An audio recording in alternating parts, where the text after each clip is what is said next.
Madame Muriel, bonjour. Bonjour Danick. Tout va bien? Tout va bien, tout va bien. Et vous avez envie de parler de votre chronique? Ben oui, j'espère. Elle l'a dit. J'adore la question piège. Le but, c'était de dire oui, c'est ça? Oui, c'était de dire oui. Alors, comment poser ses limites quand vous ne savez pas dire non? Non. Alors, je poserai d'abord une question, plusieurs questions aux téléspectateurs. Je leur dirais, avez-vous l'impression d'être tributaire de l'agenda des autres, ou est-ce qu'on profite de votre gentillesse, ou vous avez du mal à dire non? Alors, souvent, on est tiraillé entre le désir de faire plaisir à tout le monde et faire avancer ses projets, et puis justement, à ce moment-là, on ne sait pas est-ce qu'il faut faire plaisir et se sentir aimé, ou par exemple envoyer valser toutes ces personnes qui prennent, ou je dirais même qui volent de votre temps, votre énergie, votre amour, votre argent, enfin bon bref. Alors oui, je sais, j'y vais à fond. Alors c'est ça, aujourd'hui nous allons parler de comment poser ses limites et apprendre à dire non, parce que trop souvent je rencontre des personnes en coaching qui ont du mal à dire non, qui ont du mal à s'affirmer, et cela pose vraiment un gros problème dans leur vie, parce que ça peut être déclencheur de stress, bien sûr. Il y a des limites à ça, ou oui ou non? Alors oui, il y a des limites, et lorsque je parle de limites, je dis pas autour de soi faire un cercle, non, c'est pas ça. Lorsque je parle de limites, ce sont des frontières, je vais dire invisibles, qui permettent finalement de se définir et qui influencent tous les aspects de notre vie. Donc par exemple, on a des limites physiques, donc c'est-à-dire lorsque vous dites aux gens que par exemple vous voulez pas être touché dans certains contextes. Je donne un exemple parce que ça a l'air un peu bizarre ce que je raconte là, mais je donne un exemple. Imaginez que vous êtes à la caisse d'un supermarché, vous êtes en train de payer et la personne qui vous suit se colle presque à vous. Alors je pense que c'est déjà arrivé à plus d'un. Ça en tout cas moi, dans le métro en France. Dans le métro, mais pas juste. Et donc effectivement, on se sent mal à l'aise parce qu'on a l'impression qu'on envahit notre espace. Oui. Alors c'est ce qu'on appelle des limites physiques. Oui. On a également des limites mentales qui sont plus lorsque on définit plus notre façon de penser, notre façon, nos opinions par rapport à tel ou tel sujet. Donc là, on met également nos limites. Et on a les limites émotionnelles, c'est-à-dire comment on s'exprime et on exprime nos émotions, et comment on peut aussi neutraliser les émotions d'autrui qui peuvent être nocives ou déstabilisantes ou désagréables par rapport à nous. Alors, est-ce que c'est difficile finalement de poser ses limites pour dire non? Alors, ça dépend vraiment des personnes, Danick. Je dirais que si, par exemple, on est une belle estime de soi, on a confiance en soi, on se sent bien dans ses baskets et ses talons aiguilles, alors souvent, on n'a pas vraiment de difficulté à poser ses limites. On sait comment... Pour les femmes, mais pour les hommes aussi. Ah, ben c'est pour ça que j'ai dit les baskets. Hein. Les baskets. Ouais. Enfin, les j'ai dit baskets et talons. Aussi, bon, d'accord. Oui, d'accord. Oui. Et puis également, par exemple, lorsqu'on a un problème d'estime de soi, lorsqu'on a un manque de confiance, également les gens qui ont envie de plaire, qui se définissent par le regard de l'autre, alors eux ont des difficultés à dire non parce qu'effectivement, ils vont chercher à satisfaire l'autre et souvent, ils vont s'oublier dans le processus. Et ce que j'ai constaté, en tout cas en coaching, souvent, ces personnes-là venaient avec des croyances limitantes et que j'ai appelées mythes. Alors, je vais vous parler de 3 d'entre elles. La première, alors écoutez ça, poser ses limites signifie que je suis égoïste. Du coup, on dit non à tout le monde, on ne veut pas partager, c'est ça? C'est plutôt que certaines personnes se disent, si je pose mes limites, ça veut dire que je suis un égoïste et donc je serai mal vu, je serai vu comme un égoïste. Alors que c'est pas du tout ça. C'est juste qu'il faut, à un moment donné, j'allais dire, adopter un égoïsme salutaire. Alors, c'est l'hypnothérapeute Olivier Locker qui disait ça. Il utilisait le terme égoïsme du soleil. Alors ce que ça voulait dire, c'est que si le soleil donnait toute son énergie, oui. À un moment donné, il ne pourrait plus nous éclairer et tout le monde mourrait. Oui. Alors c'est la même chose pour nous. Si on donne toute notre énergie à tout le monde, on n'aurait jamais assez d'énergie pour faire ce qu'on a à faire et du coup nos projets vont mourir. Est-ce qu'on peut donner toute son énergie à une seule personne?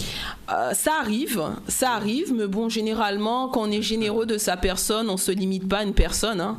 Et puis le deuxième mythe que je voudrais partager avec vous, c'est si je pose mes limites, donc j'ai entendu des gens me dire ça, si je pose mes limites, je vais faire du mal aux autres ou on me fera du mal. Alors là encore, c'est des croyances limitantes. Lorsque vous posez des limites et vos limites, je vous dirais, cela vous permet de ne pas dépendre de l'agenda des autres. Et non, c'est sûr qu'il y a des personnes qui sont habituées à avoir votre générosité, votre temps, à utiliser, en abuser. Et bien sûr, ils ne sont pas ravis que vous posiez vos limites et ils vont vous montrer leur frustration, même leur colère. Mais à ce moment-là, faites attention parce qu'ils vont chercher à vous tester. Alors lorsque, par exemple, j'ai une cliente qui me disait qu'à un moment donné, elle s'est dit, lorsqu'elle sort du travail, elle va de 6h30 à 8h30, c'est du temps consacré à ses enfants et qu'elle ne répond plus au téléphone. Alors, sitôt qu'elle a dit ça à son entourage, tout le monde l'appelait de 6h30 à 8h30. Et effectivement, ce qu'elle m'a dit, c'est que pendant les premières semaines, c'était difficile, mais elle a tenu bon. Puis à la fin, maintenant, tout le monde respecte ce moment-là et on ne l'appelle pas entre ces heures-là. Donc, c'est à vous vraiment de faire attention parce que si vous ne posez pas vos limites et si vous ne restez pas campé sur vos positions, on va en abuser et on va continuer à croire que vous êtes une carpette. Alors, poser ses limites, c'est être en colère? Non, poser ses limites, c'est pas être en colère. Parfois, certaines personnes vont poser leurs limites lorsqu'ils sont à bout et ça peut paraître comme étant pour leur entourage qu'ils posent leurs limites que lorsqu'ils sont en colère. Alors, n'attendez pas d'être à bout avant de poser vos limites. Posez-les avant, c'est beaucoup plus sain pour vous. Alors, est-ce que, Muriel, il y a, on peut dire, au regard de ce que vous dites, une stratégie pour pouvoir poser ses limites? Parce qu'en fait, il faut y arriver. Bien sûr, il y a des stratégies. Alors, je vais en définir une première. Je vais vous en présenter deux. La première, en fait, c'est avoir conscience de son temps. C'est sûr que beaucoup d'entre nous n'estiment pas, on n'estime pas son temps. C'est-à-dire, on ne met pas de la valeur à notre temps. Donc, effectivement, lorsque quelqu'un nous demande « Peux-tu faire telle ou telle chose ?» on dit oui. On n'y pense pas. Alors que le temps que vous consacrez à l'agenda des autres et au projet des autres, c'est un temps que vous enlevez à vos projets et à votre agenda et à ce qui vous est cher. Donc faites attention à ça. Essayez plus de planifier les aides que vous allez apporter à autrui.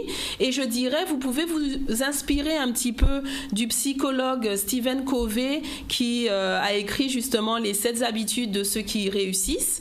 Et il a fait un beau tableau justement où il décrivait qu'on avait 4 catégories. La première, urgent, important. La deuxième, non urgent, important. La troisième, urgent, non important. Et la dernière, non urgent, non important. Alors, ces catégories, bien évidemment, veulent dire quelque chose. La première, urgent, important, veut dire que toutes les choses que vous devez faire dans l'urgence. Donc, quand on débarque dans votre bureau et on vous dit, tu as 24 heures pour livrer le rapport, ça, c'est dans cette catégorie-là. Dans la deuxième, où vous avez non urgent, important, c'est tout ce qui a rapport à vos projets personnels et qui est important pour vous. La troisième catégorie, urgent, non important, c'est lorsque vous dépendez de l'agenda des autres. Je donne un exemple. Quelqu'un qui vous appelle, vous décrochez, même si vous êtes en train de faire quelque chose d'important et vous commencez à parler, donc vous dépendez de son agenda. Vous n'avez pas choisi de prendre cet appel quand vous le souhaitiez. Et le dernier, bien sûr, c'est les activités de procrastination. Alors le but ici, ça va être vraiment de concentrer le maximum de votre énergie et de votre temps dans la catégorie 2, c'est-à-dire non urgent, important, c'est-à-dire pour vos projets.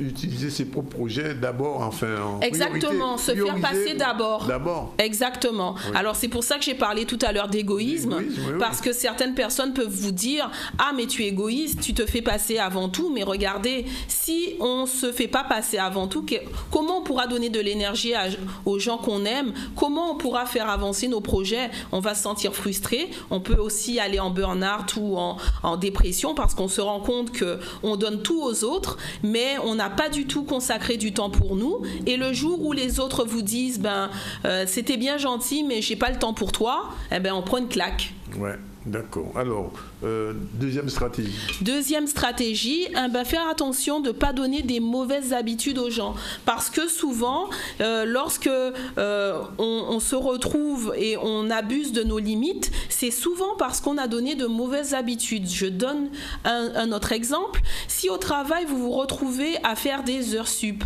alors des heures supplémentaires au travail, ça arrive souvent. Alors à ce moment-là, ne vous plaignez pas trop parce que c'est vous qui avez accepté cette situation-là. Vous auriez pu discuter d'un temps horaire ou justement planifier vos heures supplémentaires. Et souvent, les gens se rendent compte à quel point ils sont piégés par la situation quand ils commencent à avoir des enfants ou lorsqu'ils ont des activités en dehors du travail qui leur tiennent à cœur. Et lorsqu'ils veulent dire non un jour aux heures sup, on leur dit « mais tu as toujours fait ça ».